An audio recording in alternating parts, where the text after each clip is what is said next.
Welcome back to another episode of Cover to Cover. You're here with Mo, Andrea, and Tiffany. So Morgan is out today, but Tiffany's here to help us hold down the fort. Thank you. Yes, thank you. So, as you know, we're really into books here at Go Read. I mean, obviously. And like many, assigned reading was a big part of our youth, and it remains one of the very first ways that young people are introduced to literature. So, what are some of the standards of assigned readings? Do you know what I mean? Yeah, the first one I think of is Moby Dick. Yeah. Right? Little Women was one for us. To Kill a Mockingbird, definitely. Yes. That's a really good one. Yeah, classic. I always think of Great Gatsby. Yes. I feel like that was definitely an assigned reading. We read a lot of Shakespeare's assigned reading, Romeo and too. Juliet. I always looked forward to Romeo and Juliet because, you know, we were in 8th grade and we were like, ooh, he's saying those lines to her and They're she's in saying them love. back That's so and they're going to kiss and gross. get married. I liked Yeah. Macbeth because they got to read the witches part. Yeah. Yeah. And I think it's so interesting when they let you read the books in class aloud because it does help you understand better when your teacher's there to explain and you can all just focus on one character. I feel like there's a little more empathy. I also think about things like A Doll's House and The Scarlet Letter and stuff like that that I would never have read on my own. Like, I never would have picked up The Scarlet Letter if somebody didn't kind of force me to.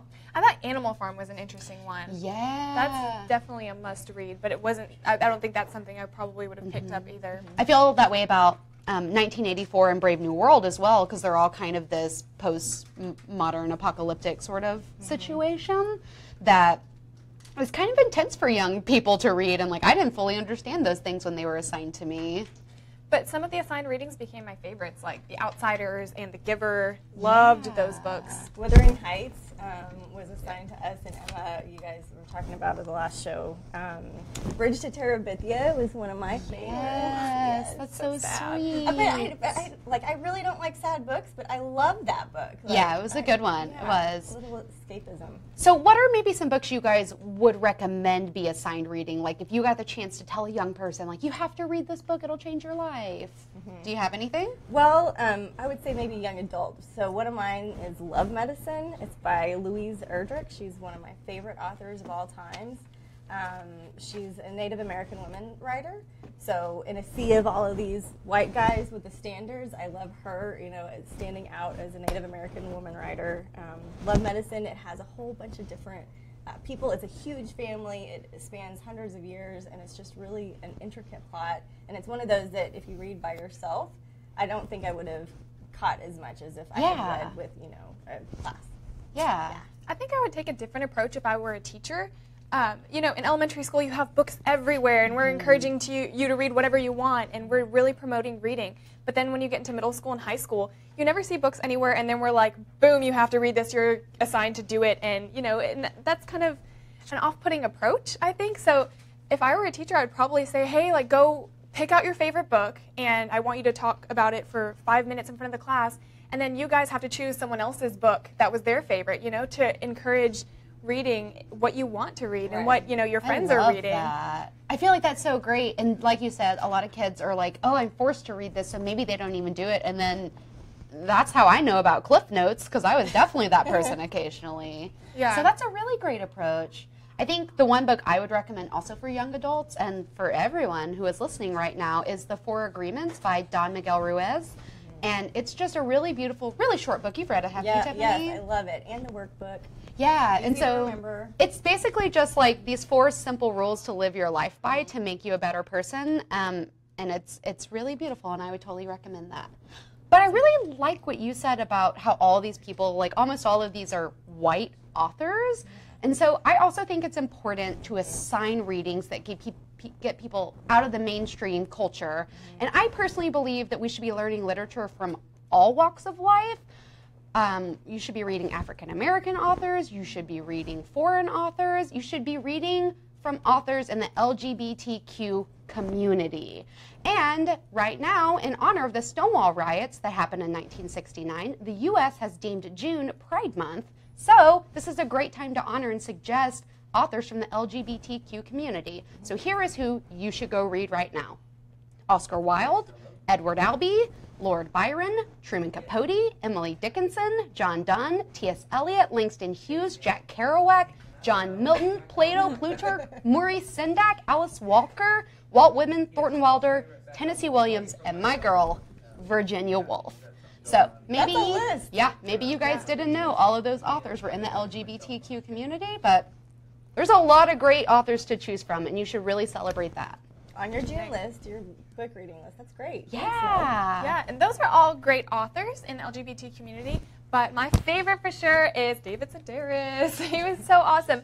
And like I talked a little bit about on the last show, we actually got to sit down with him and talk with him at a book signing, which was awesome. Book signings are great opportunities to meet authors. And at this one, he had a special message for our viewers. Hey guys, I'm here with author David Sedaris at a book signing for his book, Theft by Finding. He's touring all over the world reading accounts from his hilarious book and greeting fans. And I have to say, his book signings are well worth the visit, and his books are definitely worth the buy. Here he is with a special message for our viewers.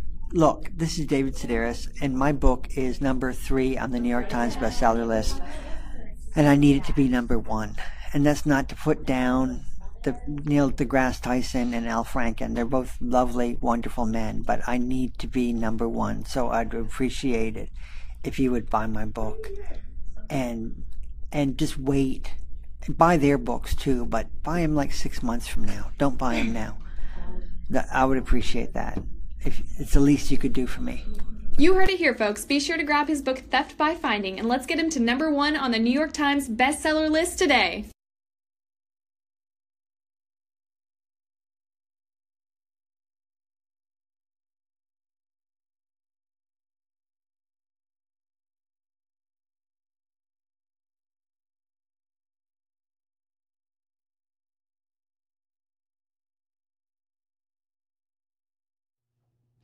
Thank you so much for everyone who's commenting and participating in our show today. We hear you, and we have lots more to talk about. Yeah, so I want to get into this whole book signing thing. So at the David Sedaris book signing, I mean, we were there till 3 a.m. and so was David Sedaris, let me tell you. Like, he was there, but he was present with you. You know, he spent 5 minutes with each person. And I mean, that's a chance that you don't really get a whole lot of times. You know, at book signings, they're kind of pushing you through because there are so many fans waiting for their signatures. So I thought it was really special that he was spending 5 minutes with people, but it also gave people an opportunity to get to know each other in line. So I met really cool people. I met an awesome couple, and then a guy who just, you know, happened to stumble into this line, and he was like, "Oh, David Sedaris, all right, cool." Right place, right time. Yeah, and so you awesome. meet lots of cool people at these book signings. It's a good community event. What do you guys think? I love it. I mean, I also go to stuff like that when I have a chance to, and it's always cool to have like a signed copy of a book by an author, but also the coolest part is getting to meet those people. And so book festivals are a really cool way to do that. I know there's tons that are happening all around the world all the time, so that's a really cool way to meet authors and stuff. Yeah, you got to go to the one here in Austin at Book People, which is my favorite bookstore of all time, and there's a lot of authors that are really approachable. But I got to go to a book signing with Patricia Cornwall in Portland at Powell's, which is the world's largest independent bookstore, and she was a little more bodyguard, no questions. Ooh. But she would tweet with all of us, so it was really a different, you know, more kind of typical author situation that was a little bit more separated approach. Interesting. I was very pleasantly surprised. I mean, there were all smiles at the table. David Sedaris was there, and then he had maybe his publisher there with him, but they were very welcoming, and he was, I mean, it was 3 a.m., and he was asking me questions about my life, and asking Joe as well, and it was just amazing, and I will definitely be a fan for life. And he's on tour constantly, so he was in Austin, Texas. He's in Oklahoma the next day, and then he's going state to state each day and spending all that time with his fans, which I think is so huge. Yeah. Passionate about it. And another really cool way to get to know David Sedaris and many other authors is he contributes on This American Life, which is a really popular podcast with Ira Glass. So if you guys get a chance and you want to learn a little more about him but maybe don't have access to actually going to one of these events, just download that podcast and he talks for days about everything. It's insane. Yeah. Well, I don't know if it's possible, but I think I love him even more. You guys know that I'm a big fan of cookbooks, a little bit of a cookbook snob, and his sister Amy wrote a cookbook called I Like You, Entertaining Under the Influence. So I love her book. It's kind of a 70s centric style thing. She's got, if you need to whip up a buffet for a funeral, she's got all these really quirky, odd tips for entertaining. So Amy's cookbook, it made it to the top of the New York Times bestseller list, and her super talented brother David has been lucky enough to garner a few awards over his writing career, and he'll certainly go on to do more.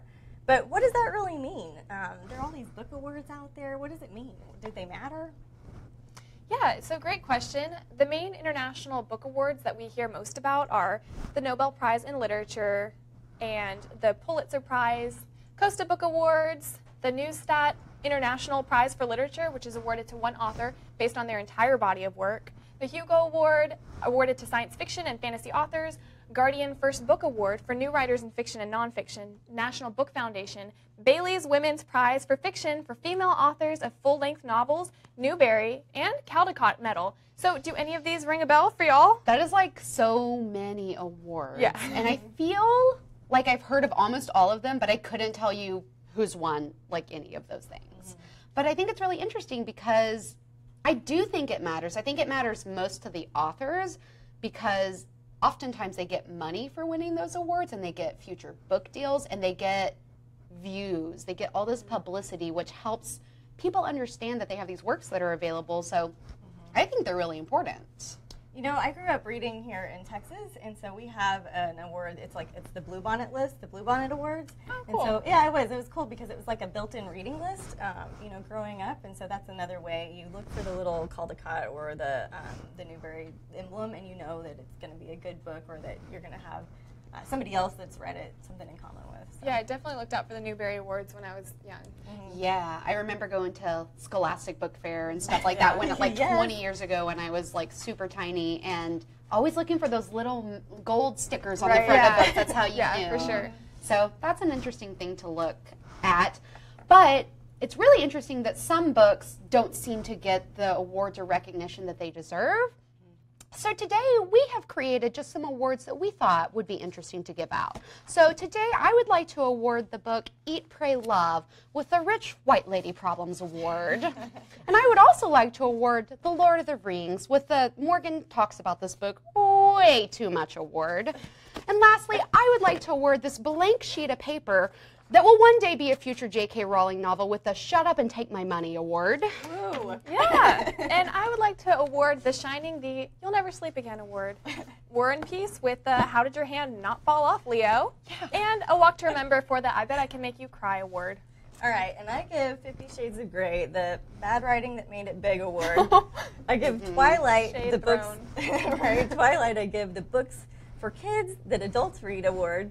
And how about an award for my favorite book, The Alchemist, which gets the Best Book on My Nightstand award. Love it. So let us know in the comments if you give any books some certain awards. Yeah, we want to know. Yeah, and speaking of awards, some of the authors who receive those kinds of things tend to earn a lot of money, like we mentioned. So I thought it might be kind of humbling to just take a look at the highest grossing authors in the world from the year 2016. So the top 10 highest grossing authors in 2016 were John Green and Veronica Roth, each with $10 million in income. E.L. James with $14 million in income, Nora Roberts, Danielle Steele, and Stephen King, all with $15 million each. John Grisham with $18 million. J.K. Rowling with a mere $19 million. Jeff Kinney with $19.5 million.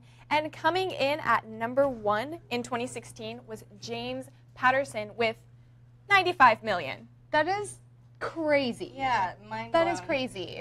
James Patterson, he's one of the most prolific writers out there. So just by sheer number, he was bound to make more than, you know. $95 million though So in many 2016. millions. That's I crazy. know. I also like how you pointed out that J.K. Rowling's $19 million really is kind of a measly amount of money for her. She's the richest author in the world.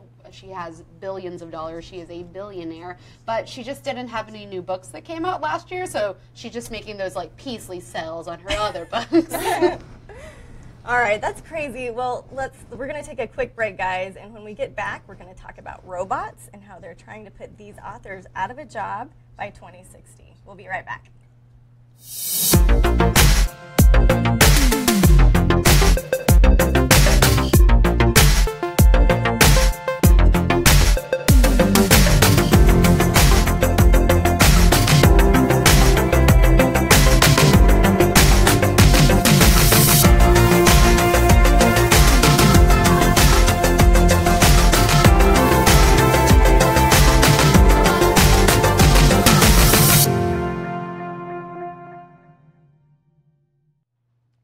According to newscientist.com, writers may be wanting to quit aspiring to become popular authors as artificial intelligence is working towards writing best-selling books. According to AI researchers, there is a 50% chance that robots will outperform humans in all tasks in the next 45 years. They predict they will be better at us with translating language by 2024, writing high school essays by 2026, driving a truck by 2027, working in retail by 2031, writing a best-selling book by 2049, and surgery by 2053.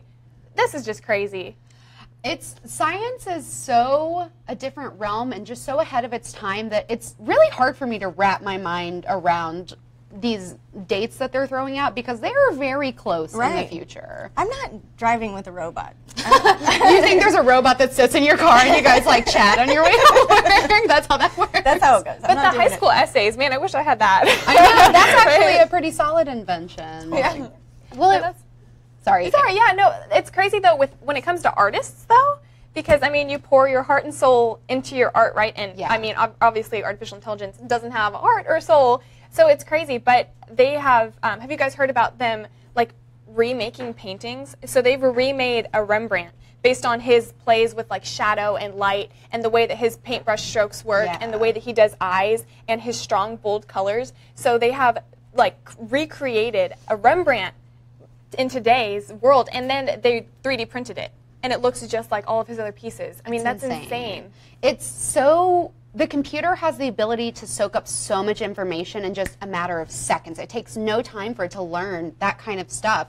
Whereas for us to learn language and style and figure out literary devices and that kind of thing, it takes us a lot of time and a lot of effort. But yeah, they can feed all of these books into a computer and teach it the style of a particular author. And Tiffany, we were just talking about this, but there is a certain formula. There's an algorithm to it that it studies, and it can recreate something. It's insane. Well, if you're taking writing classes, right, you're going to learn the plot arc, you're going to learn the formula for different genres of different books, and one of my favorite books for that is actually Stephen King wrote on writing. So he talks about that different flow. Gilbert, what's her name? Help me out. Elizabeth. Thank you. Big Magic. She has a really cool book on writing. So if you're into formulaic writing, I can see how robots could take on that role. But that creativity piece, I don't get where that would come from. Yeah, it is interesting too because it's so formulaic. Authors like John Grisham and James Patterson are able to churn out so many books one after the other because it's just a pattern. And you're basically just changing out the details and maybe a little bit of empathy, but it can be really similar. And I think as a writer and for authors everywhere, that's a really scary perspective because it kind of makes you think, well, if it is so formulaic and they think that it can happen in the next 45 years, we need to change something about the way that we're doing it. Like we need to add more human element into what we're doing and make it less mechanical. Don't you think? I do. And also, I think if you want to write, you're going to write regardless of whether a robot's going to take over in your industry, right? Like that's a good point. Project, right? Yeah. If it's in your heart and your soul, you're going to do it regardless of what's happening. Right. Going back to the prizes, I thought it was interesting. Did you guys know that Hemingway's Old Man in the Sea, it was published in Life before it was actually in paperback? And he was saying, you know, I'd rather than have like a Nobel Prize or anything like that, I just want people to be able to read it for, you know, a cheap price. Yeah, like mass produced. Yeah, and I think that's what art is about. Like you said, like it's about just writing. Well, it's also interesting too because the way that we're able to mass produce those books is with robots. We have computers. But you guys know that robots have become this sort of staple narrative in modern sci-fi, and soon they'll be able to write autobiographies. So don't feel safe. But at least we can turn to our parents for comfort in these times of scary stuff happening. And speaking of parents, this weekend is Father's Day, and we would like to give a shout out to all of the dads out there. Yes, happy Father's Day to every dad, especially mine. And mine. He's awesome. And happy Father's Day to all those literary dads out there. We're looking at you, Mr. Bennett, Atticus Finch, and Don Vito Corleone. And you, Horton, from Horton Hears a Who, and Bob Cratchit from A Christmas Carol, and Hans Huberman from The Book Thief. And we're looking at you, Arthur Weasley from the Harry Potter series, Jean Valjean from Les Miserables, and if you guys want to give a shout out to your favorite literary fathers or your own, please drop us a comment and just hashtag dad goals. Dad goals. Yeah. Have a great weekend and happy Father's Day. Please like and share this episode. We're so glad you're here with us. And don't forget about the flash sale. We're going to put a link in the comments below. You can get David Sedaris' new book for only 99 cents. Awesome. Will it be signed copies? No. I wish. But still, this hardcover book for just Yeah. 99 cents, guys. Well, thank you for joining us. I'm Mo. Andrea. And Tiffany. And we will be back with you on Monday, June 19th at 9 a.m. Central Time. Until then, keep reading, writing, and being awesome. We know we will. Bye. Bye.